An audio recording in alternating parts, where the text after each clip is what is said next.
मग शेतकऱ्याची कर्जमाफी असेल, शेतकऱ्याचा जीएसटी परत देण्याचा मुद्दा असेल, पीक विम्याचा मुद्दा असेल, हमी भावाचा मुद्दा असेल, शेतकऱ्यांना मिळणारी वीज असेल, हे छोटे छोटे मुद्दे नव्हे तर हे महत्त्वाचे मुद्दे आहे. हे आम्ही घेऊन आणि आंदोलन उगाच केलं नाही. कारण उद्धवजींचं सरकार 2019 ला आलं होतं. त्यावेळेच्या प्रचारात माननीय उद्धवजी ठाकरे साहेबांनी शेतकऱ्याला कर्जमुक्तीचं आश्वासन दिलं होतं. उद्धवजी ठाकरे साहेब आश्वासन देत नाही तर वचन देतात.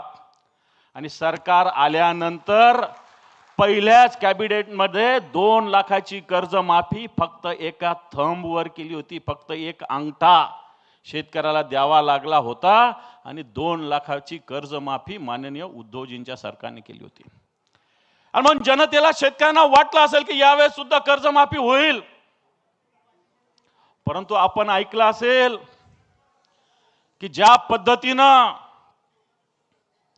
अजितदादा पवार म्हटले की 31 मार्चच्या आत कर्ज फेडा आणि म्हणे कर्जमाफीचं आश्वासन सरकार विसरलं.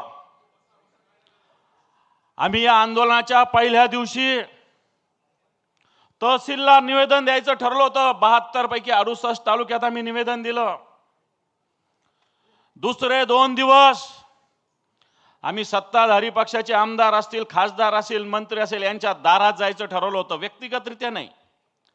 त्यांनी जिथं सांगाल तिथं कार्यालय असेल त्यांचं, तिथं घर असेल तिथे, तर मराठवाड्यातले सगळे शिवसेनेचे पदाधिकारी, तिथला आमदार असेल, सत्ताधारी पक्षाचा खासदार असेल, मंत्री असेल, यांच्या घरी जाऊन आम्ही निवेदन दिलं. हे दुसरं आंदोलन. आणि त्याच्यानंतर जसं तालुका जिल्हा स्तरावरचे लोक असं मंत्री किंवा आमदाराच्या घरी जात होते, मराठवाड्यात असलेल्या 6-6.5 हजार गावापैकी जवळपास 4200-4300 गावामध्ये प्रत्येक ग्रामसभेमध्ये, प्रत्येक ग्रामपंचायतीमध्ये शिवसैनिकांनी 4190 गावामध्ये निवेदन दिलं. खऱ्या अर्थानं संघटनेचं हा आंदोलन